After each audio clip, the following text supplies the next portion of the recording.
এবং থার্ড হচ্ছে super numeric post, additional post creation.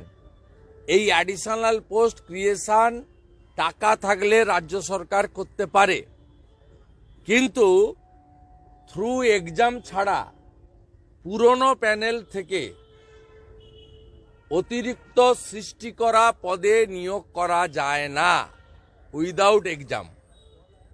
অর্থাৎ রিক্রুটমেন্ট রুল, এসএসসি যে নিজস্ব রুল এবং এনসিটি এর যে guideline, national council of teacher education, এটা তৃণমূল কংগ্রেসের মামার বাড়ি নয়। দুর্ভাগ্য এটাই, এই আন্দোলনের সঙ্গে আমরা ছিলাম, আজও শুভেচ্ছা আছে। এদের মধ্যে দু চারজন যেভাবে চাকরি পাওয়ার জন্য আন্দোলনের মঞ্চটাকে অপবিত্র করছেন, লাভ তো কিছু হবে না। আন্দোলনের যে উচ্চতা এবং গরিমা বা সাধারণ মানুষের সমর্থন ছিল, সেই সমর্থন কিন্তু প্রশ্নচিহ্ন দেখা দিচ্ছে। এরা সবাই খারাপ আমি বলবো না, এই ছেলেপেলেদের মধ্যে এদের একটা চাহিদা আছে, আমি এদের যন্ত্রণাকে ইগনোর করছি না, কিন্তু যেভাবে যে ধরনের লোকদেরকে বাড়িতে চলে যাচ্ছেন বা বলছেন, এতে আপনাদের যে মেধা শিক্ষা তার গরিমা কিন্তু নষ্ট হচ্ছে। তাই আলটিমেটলি ব্রাত্য বসু চাক না চাক, 3.5 বছর জেলখাটা আসামি কিছু বলুক আর নাই বলুক, ভাইপো কিছু প্রতিশ্রুতি দিক আর নাই দিক, রেজাল্টটা হচ্ছে জিরো, অশ্বডিম্ব। গুরুত্বপূর্ণ কথা বলেছেন, তিনি বলছেন যে সাংসদদের এভাবে সাসপেন্ড করা মনে করি সঠিক হয়নি, অন্যায় কাজ। কোন বিধানসভার স্পিকার? আমাদের বিধানসভা। আচ্ছা, যে বিধানসভায় গত 12.5 বছরে সংবিধানের 10ম তফসিল মানা হয় না। সংবিধানকে যারা মানে না তারা রাজনৈতিক স্টেটমেন্ট দেবেন।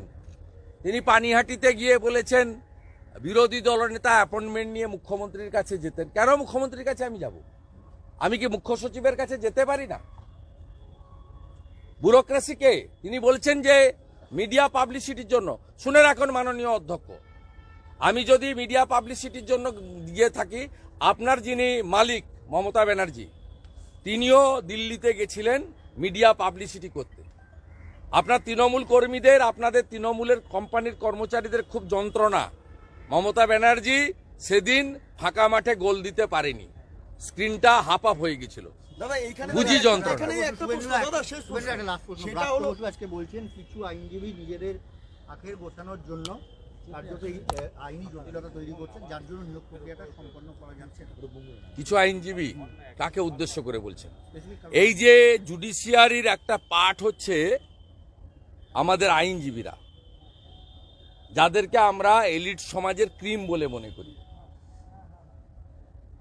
এদেরকে অ্যাটাক করা মানে জুডিশিয়ারিকে অ্যাটাক করা, আর জুডিশিয়ারিকে অ্যাটাক করা মানে আমাদের সংবিধানকে অ্যাটাক করা। এদের চুরি দুর্নীতি, মমতা ব্যানার্জি স্লিপ লিখে চাকরি দেওয়া, তার ভাইপোর চাকরি বিক্রি করার ব্যবসাটা, কিছু প্রতিবাদী মেরুদণ্ড সোজা রাখা আইনজীবী কলকাতা হাইকোর্ট, সুপ্রিম কোর্টে লড়াই করে তারা তাদের এই ব্যবসাটাকে অনেকটা বন্ধ করে দিয়েছেন। চাকরি বিক্রির দোকানগুলো এখন অনেকটাই নিবু নিবু করছে। তাই অবক্ত যন্ত্রণা থেকে বিচারপতিদের সাথে সাথে সম্মানীয় আইনজীবীদের অ্যাটাক করছেন।